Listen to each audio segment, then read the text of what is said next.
Hello, good day, grade 8 students, and welcome to our week 4 lesson for today. So, for week 4, we're going to learn about comparing and contrasting opinions. So, as you can see in our first slide, diba, you can see all the different people. Now, how can you compare, how can you compare, uh, or what can you say about their attire, diba? So, how can you compare their attire? Okay. So, and then diba, they have their different attire. So, let's take note. Let's take note of that fact.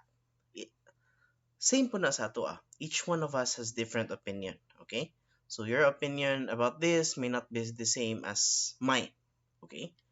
But we need to, of course, we need to respect their opinions, but we should also learn how to compare and contrast those opinions and check if kana ba nga mga opinion sakto ba na not sakto, but how are you going to evaluate the truthfulness of the opinion, or kanang how sound is the opinion being made? Okay, so we're going to learn about that one today. Now, when I say sound opinion, that means mak- in Tagalog. Okay, let me put it in Tagalog. Kanang uh, makabuluhan, may saysay. Oh, sa binisaya pa, naay kapadulungan, naitumong ang iyang opinion. Okay, dili lang opinion nga out of the air and then woof. Okay? So, when we say opinion when we make an opinion, it has to be a sound, it has to be an informed opinion, just like these people. 'Di ba? Kanina mga tao, wala ni sila naghubo. They are not, they're not nude. Okay? So, they are informed about their decision on what they are going to wear. Okay? So, that's the same with our opinion. We may have different opinions, but we need to learn when we have our opinion, we need to we need to identify unsa ang uh, a good opinion o unsa ang opinion nga shaky kaayo, dili sound ang iyang foundation. Dili klaro iyang foundation. Okay?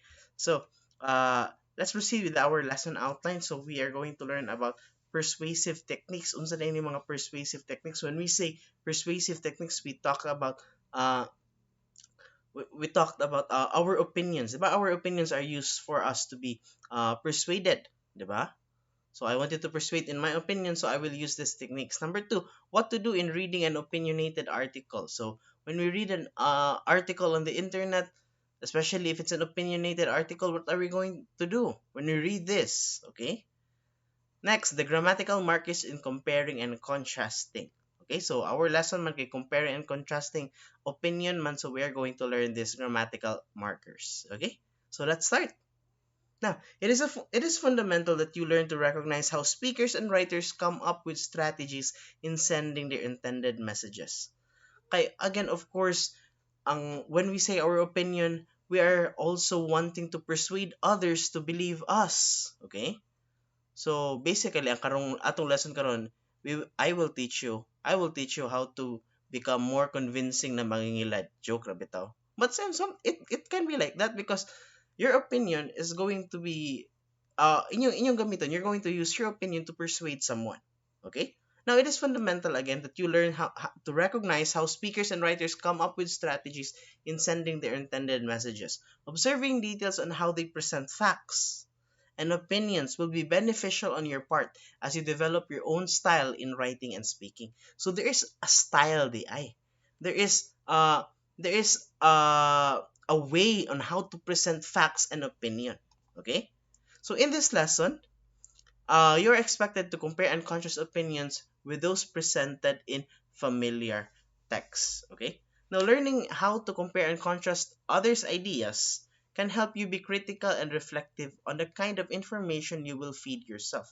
So, just because, let's just say for example, just because post na sa ABS-CBN or just because it is posted by CNN Philippines, it doesn't mean that you have to absorb the information that they have.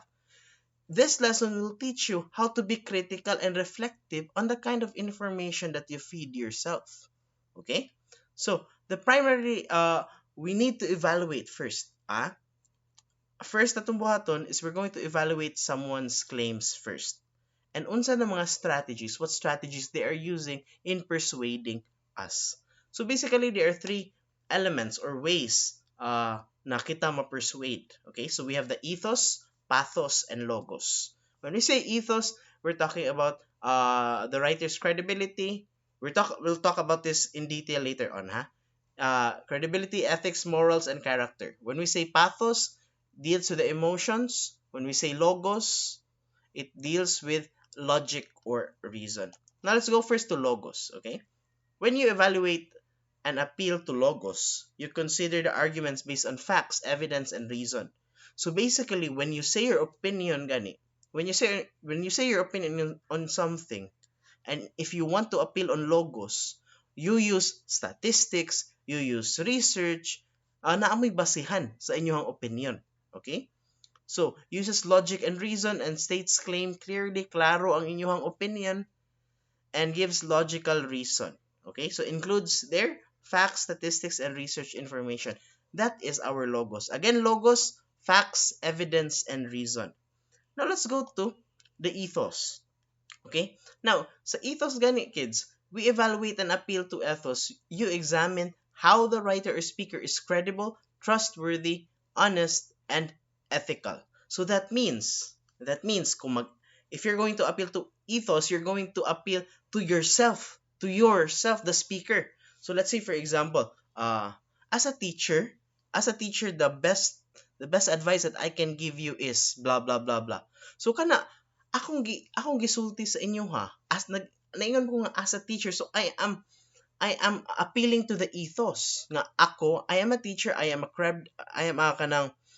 an expert in my field, so I will tell you this and that. So that is an ethos, okay? That you're appealing to the ethos, okay?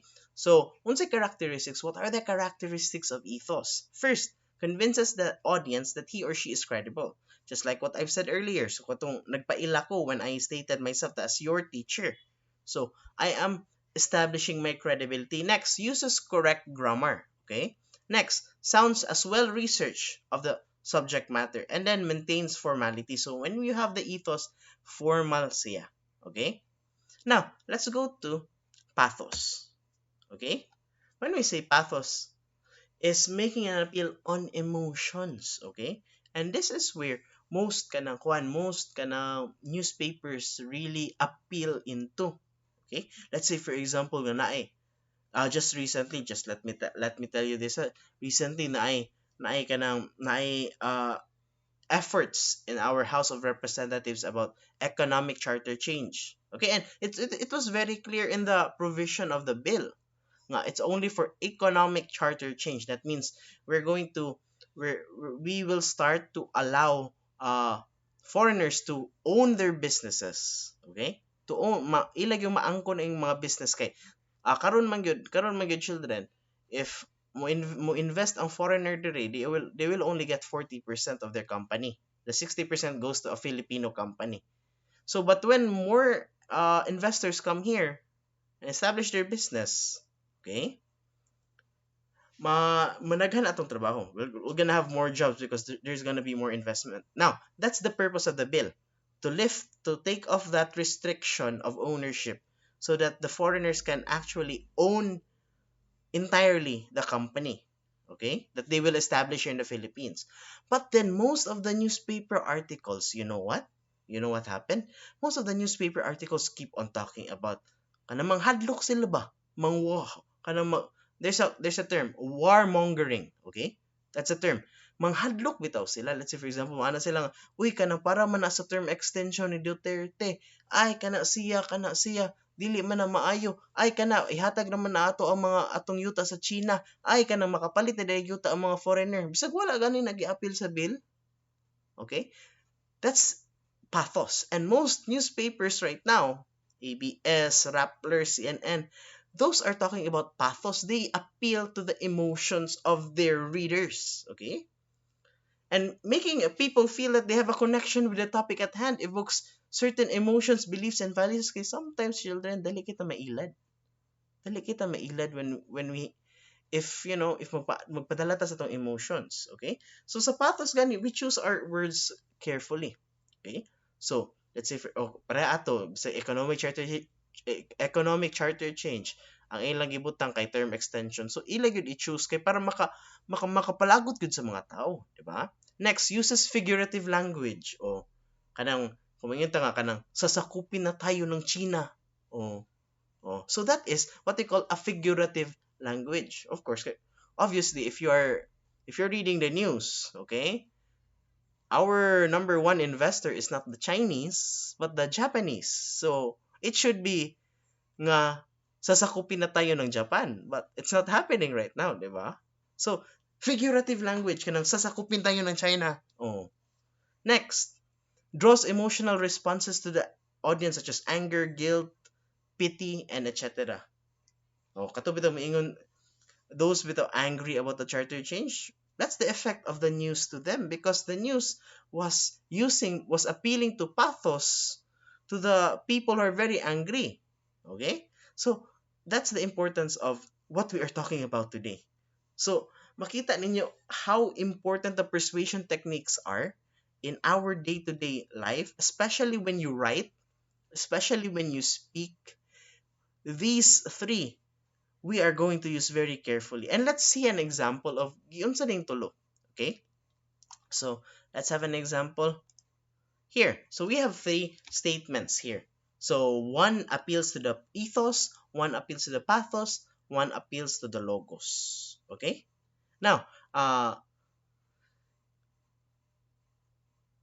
in your sige, so mao na siya, ako na lang explain. Okay? So, ang ethos, di ba? Di ba, an ethos appeals to the balikan na to ha. An ethos appeals to the speaker. Okay? But to the speaker, so that means abot na to diri. So ethos also, as a doctor, I am qualified to tell you the course of the treatment, blah blah blah blah blah. So that means ma-reliable siya because siya ang doctor. Siya ang expert anang field. How about sa pathos? Di ba pathos is appealing to, sorry for a while.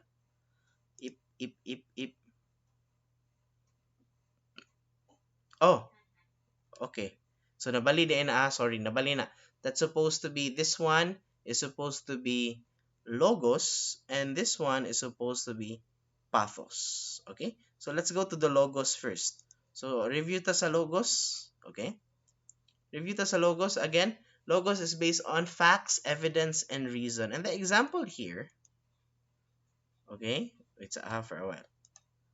The example here tells us, more than 100 peer-reviewed studies have been conducted over the past decade, and none of them suggest that this is an effective treatment for hair loss. So, naasay gibasihan.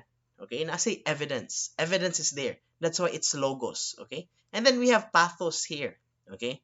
Again, nasayop na ang pagbutang dira sa kanang header. Okay? So, we have there's no peace of mind that can replace our, there's no price that can replace our peace of minds, blah, blah, blah. Protect your family so that they can sleep soundly at night. So, they're appealing to our emotions. Nga dapat we need to have this advanced security system so that we can sleep at night. Okay? So, I hope you see the difference between these three. Okay?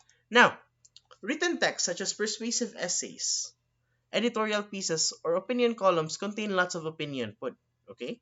Not just in speaking, but mostly good. These opinions are in writing. Okay? Even though you do not agree with them in the beginning, a well-written piece can sway your stand in a certain issue. But how can we read? Unsa na to pag-read in an opinionated article?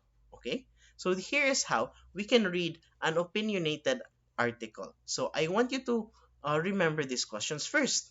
Why do you have a different stand? Okay? So, if you have a different stand compared to the writer or speaker, you might want to research his academic and economic background, as most sociological views are developed by this. So, let's say for example, if dato gani kaayo ang speaker, kanang wala pa siya nakatilaw sa kanang kapobre, so, makaanayo nga, wala man na siya nakatilaw o kapobre. He did not even experience poverty, so why would I listen to him when he talks about kanang working hard? He just gets his money from his parents, diba? So, you can have that. Why do you have a different stand? Anong lahi man imong stand niya? So, research about the speaker and what he is, okay? What he does, unsa iyahang academic ug economic background. Dato ba sila, pobre ba sila, unsay course niya, kay sometimes especially sa Facebook daghan ba kay magpa-doktor-doktor. Oh, ay kani dili man na maayo sa COVID, ay kani maayo man ni sa COVID, napag-iuban nga ay dili man na tinuod ang COVID. Oh, so daghan na kitag mga doktor sa Facebook. Okay, so and of course, do you think asa man tong paminawon ko no be? Maminaw ta ang mga doktor sa Facebook, or are we going to listen to the real doctors who tell us that kanang COVID is real, 'di ba? Okay, I'm not telling COVID is real nga magpa-lockdown na lang punta, ha? So when you say COVID is real, it's real, but we have to do our best to protect ourselves, okay? We cannot be always in our shell all the time. Next, is this opinion based on logical reason? Now, you will know that that person has a kanang logical reason. Ang iyang opinion ay logical reason if you can see the connection. Okay? When he has his argument, dapat na ay connection iyang mga argument. Kaya sometimes when you have an argument, pataka na bitaw sa laghatag og argument and it's not even connected. So you can ask, what's the connection between the one that you said earlier and the one that you said now? Okay? So that's how we can establish an logical reason. Okay? Kaya let's say for example, mo ana ta. Some people will say nga, ay kanang si Kwan, uh, let's say for example, yung opinion kay, diktador si Duterte. Example lang ha. Oh, diktador si Duterte. Okay, sige. What's your logical reason behind that one? 'Di ba? And then they can say no. So that means ang ilang opinion about that one is not anymore factual. It's not a sound opinion. Okay? So mao na siya. Is his opinion based on logical reason? Next. Does he have data to support his claims? Kani. Very important. Does he have data to support his claims? Okay? So they will say nga everyone needs to do his or her own research when writing to persuade the readers to believe his or her argument. A claim that is not supported by data is just a personal preference. Remember that one. A claim that is not supported by data is just personal preference. So that means imo feel lang na nimo. If walay data nga mo back up ana, so imo ra ng preference. That's your own personal preference. Okay? Next, does he give realistic examples? Okay? So a good persuasive article or speaker should provide realistic examples. Through this, the readers would be able to connect more with the writer's argument. So, if a speaker or a writer has kanang examples, then you can say nga, okay, that is a very effective argument. Okay, that's a very sound opinion. Especially, let's say for example, especially if na experience pa gyud ninyo. So if you experience something, then that's already a good good na to nga basihan. Okay? Nga sound ang imong opinion. Okay? Next. Can he answer possible counterclaims? Now this one happens when naagyo speaker good nga, in-person speaker, and then you can ask questions. But let's just discuss this one for the sake of our topic. So, addressing possible counterclaims is a mark of a trustworthy author or speaker. Kana bitaw makatubag siya. Makatubag dayon siya sa for example, na question, makatubag dayon siya. Kay there's this press secretary. I could not forget. Press secretary sa new government sa United States. So, and of course I think Jen, I don't know, Chuchu yung name. So Jen was there. She was answering the kanang mga comments or questions sa mga reporters. And then if naa gani dili matubag si Kuan, dili matubag ang press secretary, the press secretary will just say, I'll just circle back to you in a while. And then after, I'll just circle back in you in a while. And after that point, I'll just circle back in you in a while. So the press secretary does not have any counterclaim. So that means makuan ang reliability sa press secretary sa US. So that means dili siya trustworthy nga press secretary kay dili man siya makatubag balik, wala man siya ma-counterclaim sa mga reporters. Okay? So that's why it's important to have possible kanang makatubag ta, we can answer to to the possible counterclaims, or your speaker or your writer can answer to the possible counterclaims. But this does not happen in kanang what's it tawag na to, ani? This does not happen in kanang writing. Okay? Next, is his conclusion in line with the whole stand of his essay or speech? Okay? Okay, sometimes like children, maghatag sila og argument. Okay? They will say nga kanang smoking is bad because blah blah blah blah blah. Smoking is bad because blah blah blah blah blah. Third reason, smoking is bad because blah blah blah blah.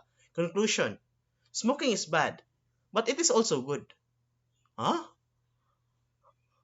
Your argument, the 3 points that you did, was all against smoking, but then in your conclusion you're actually encouraging smoking. So there's something wrong. Walay connection, di ba? And that means that the speaker is not even sure if sakto siya or dili. Wala siya direction. He doesn't know if sakto ba siya or dili. So that is not a trustworthy speaker. So if you have an author or speaker like that, and then he has this argument, and then lahi iyang conclusion, then that's a very kanang kwan, it's a very sketchy. Magduda na yung ka dapat. Okay? Now that you know how to evaluate claims, okay, it is important that you understand the grammatical markers that you may use in contrasting and comparing these claims. Okay? So, here. The following words or short phrases are used to compare two items or ideas. Okay? So, this is the comparing. Okay? So, kana like, as well, both, likewise, also, resemble, same as, and similar to. So if you can read, I'll give you a few minutes to read the paragraph below. Okay? And notice, giun sa paggamit, how these words are used to compare two items or ideas.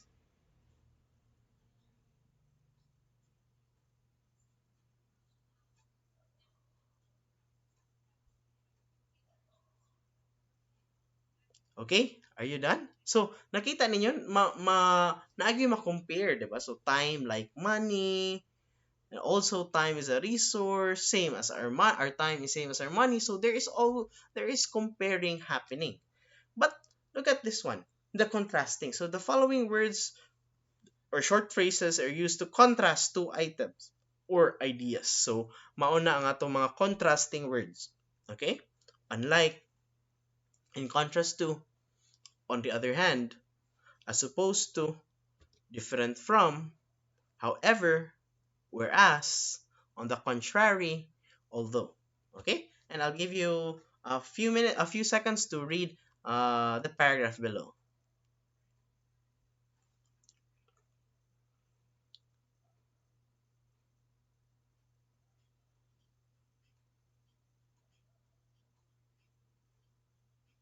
Okay, so I hope that you read the paragraph. So, naadara ang unlike time or money, so gilahi gyud siya. So, iyag yung gi-contrast, iyag yung gilahi. Ang time ug money ug ang desire. Okay? So, I hope you see how these words are used in your what they call this? How these words are used in uh in this paragraph to contrast ideas. So I hope that you learned something, especially in comparing and contrasting your opinions. And I hope that you will have a great day. Goodbye, everyone, and God bless you. See you soon. Bye bye.